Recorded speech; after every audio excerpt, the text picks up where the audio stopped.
Leero njagala nsomese ku kweyambulula. Bwe njogera ku kweyambulula kitegeeza nti onaaba nga weggyako buli kimu ekibi ekyakuteebwako. Kyakuteebwako nga tomanyi, kyakuteebwako ng'omanyi oluusi naye nga tomanyi ngeri gy'oyinza kubeera nga okiggyako. Otambudde wonna w'otambudde ogenze ebikyagaanyi naye ng'emirimu tegitambula.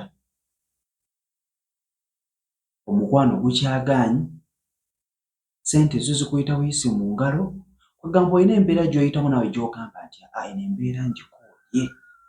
Mu butuufu ng'olaba ogikooye teweetuulako. Kozesa ku buli kyentaddeyo waliwo enkyukakyuka ejja okubeerawo mu bulamu. Gana okutambula gy'otambudde bakubbye emitwalo 5, leeta emitwalo 7 naye nga toyina kyokola ky'olaba. Bw'oba okyali mulamu ng'okyalina emikono ng'osobola okukozesa bye nkugamba bikozese, ojja kukyusa embeera. Njagala nkulabe engeri gye tugenda okubeera nga tweyambulula. Njagala obeere nga onfunira sea salt oba Himalaya salt, gwonna gwonna omunnyo gw'ofunye. Njagala onfunire ku vvu. Evvu eryo saagala oliggye mu sigiri. Njagala oliggye we bayiwa evvu. Wonna oba gwe waliyiwawo oba omulala ye yaliyiwawo, abula kiri nti nno lyayiibwawo. Wenjagala olijje olikwate otabikemu bino, omala obitabikamu oba okitadde mu bbaafu yongera okubeera nga oteeka amazzi, biteekemu, kwatamu engalo zo 2, emikono gyo 2, tandika okubeera ng'osabako. Bw'oziteekamu bw'oti zibiriza ku maaso, fokasinga ku kyoliko, ebintu ebyo biwa omukisa ng'obisabira, then bw'omaliriza tandika okubeera nga onaaba. Mu kunaaba okwo towerabira okubeera nga oteekako amazzi ago mu kamwa obimunguzeemu, kuba mba njagala buli kifo ku mubiri gwo kibeere nga kifuna ku mazzi ago ng'onaaba. Ebintu ebyo bigenda kukuyambira ddala okubeera nga oggyawo embeera eyo embi. Bigenda kukuyambira ddala okubeera nga oggyako ekyo ekyakuteebwako. Kyakuteebwako kibeere nga kikuba mu maaso, omuntu abeere nga akulabira mu kifaananyi kirala. Otuuka okugenda ku mulimu nga tewaliwo kye bakugambamu nno bakiikino.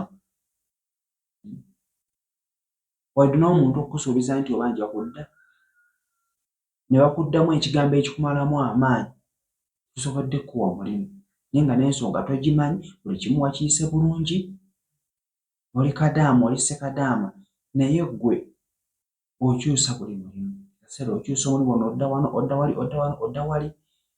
Kwegamba walaga nti wabaawo ekikyamu ekikola ki ekikuliko. Tweyambulule, twefeeko.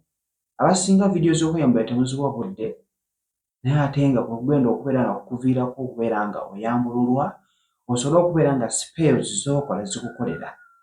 Y'ensonga lwaki oli agamba nze spells tezinkolera nze biki? Nedda mukwano gwange.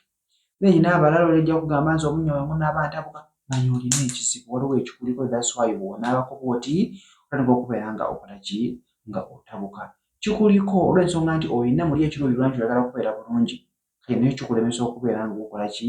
Ng'okola ekyo. Lw'onookola n'obeera nga obeera bubi, then ojja kustoppinga.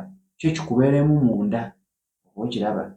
So bye nnyinza okubeera nga nkugamba olunaku olwaleero, subscribinga gw'omupya ku YouTube, TikTok, likinga, tubeere nga tukwatagana.